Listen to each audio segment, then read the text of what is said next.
اعوذ باللہ من الشیطان الرجیم بسم اللہ الرحمن الرحیم۔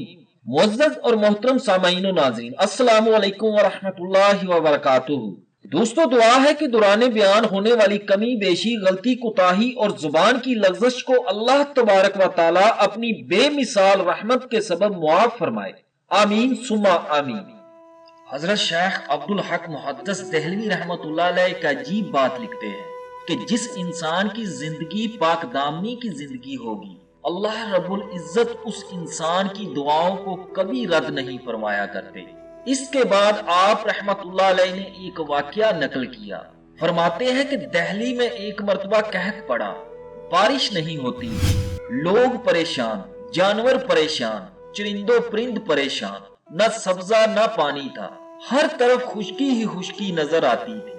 اس پریشانی کے عالم میں لوگ علماء اکرام کی خدمت میں آئے کہ آپ ہمارے لیے کوئی دعا کیجئے۔ علماء اکرام نے نماز استسقاء کے لیے سب لوگوں کو بلایا، چھوٹے بڑے مرد و عورت سب اکٹھے ہو گئے، سب نے نماز ادا کی اور اللہ تبارک و تعالی سے رو رو کر دعائیں مانگتے دن گزر گیا، مگر قبولیت کے کوئی آثار ظاہر نہیں ہو رہے تھے۔ جب عصر کا وقت ہوا تو دیکھا کہ ایک سواری پر کوئی سوار ہے اور ایک نوجوان آدمی اس سواری کی نکیل پکڑ کر جا رہا ہے۔ وہ قریب سے گزرا تو رکا، اس نے آ کر پوچھا کہ لوگ کیوں جمع ہیں؟ بتایا گیا کہ یہ لوگ اللہ تعالی سے اس کی رحمت کی دعا مانگ رہے ہیں، مگر قبولیت کے کوئی آثار ظاہر نہیں ہو رہے۔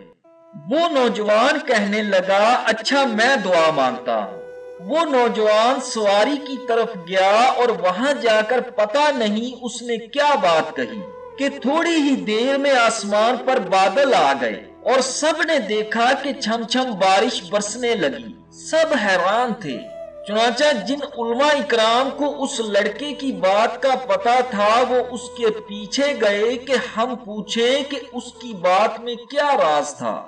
جب علماء اکرام نے اس سے جا کر پوچھا کہ اللہ کی یہ رحمت کیسے آئی، تو وہ کہنے لگا کہ اس سواری پر میری والدہ سوار ہے، انہوں نے پاکیزہ زندگی گزاری، پاک دامنی والی زندگی گزاری، یہ عفیفہ زندگی گزارنے والی عورت ہے۔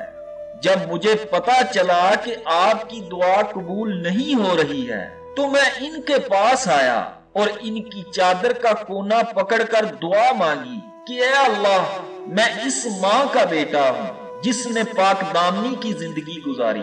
اے اللہ، اگر آپ کو یہ عمل قبول ہے تو آپ رحمت کی بارش عطا فرما دیجیے۔ ابھی دعا مانگی ہی تھی کہ پروردگار نے رحمت کی بارش عطا فرما دی۔ سبحان اللہ۔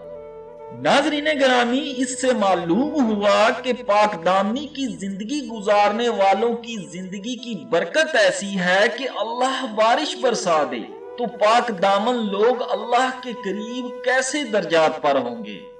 اللہ سے دعا ہے کہ اللہ پاک ہم سب مسلمانوں کو نیک اور پاک دامن بنائے اور ہمارے گزشتہ ظاہر و باطن سرزد گناہوں کو اپنی بے مثال رحمت کے سبب معاف فرمائے اور اپنی خاص رحمت کی بدولت ہمیں شیطانی اور غلیظ کاموں سے دور فرمائے، آمین ثم آمین۔